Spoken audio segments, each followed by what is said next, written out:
శాంతి.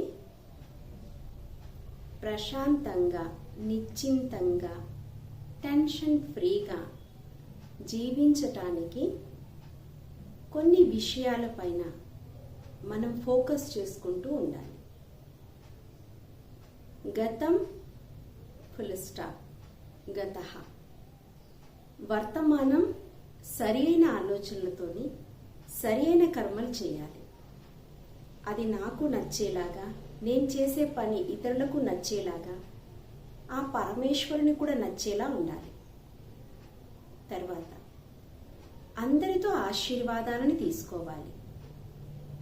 ఎల్లప్పుడూ మనం సంతోషంగా ఉండాలి. ఏం జరిగినా, ఎలా జరిగినా, ఏది జరిగినా సదా సంతోషం. మన మంచి కోసమే జరుగుతుంది. అందులో మనకి కళ్యాణం ఉన్నది, చెడు ఎందులో లేదు. మన కర్మఫలమే మనం అనుభవిస్తున్నాము.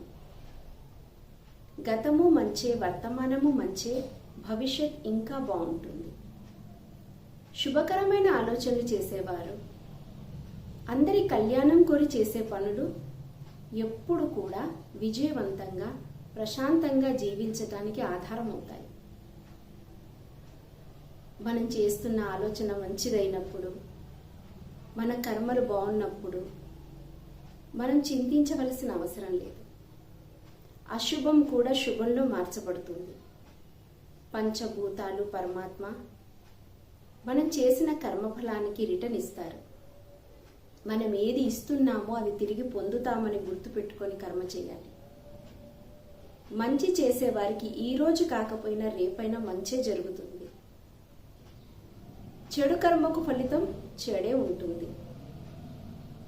దుఃఖం ఇస్తే దుఃఖాన్ని పొందుతాము, సుఖాన్ని ఇస్తే సుఖానికి పొందుతాము. సదా నిశ్చింతంగా ఉండాలి అంటే ఇలాంటి విషయాలపైన మనం ఫోకస్ చేసి పురుషార్థం చేస్తే తప్పకుండా మంచి జీవితాన్ని అనుభవిస్తాము, ప్రశాంతంగా ఉంటాము. ఈ ప్రపంచంలో మనది ఒక పాత్ర. నాటకంలో నటిస్తున్నాము. నాటకం అయిపోగానే ఇంటికి వెళ్ళిపోవాలి.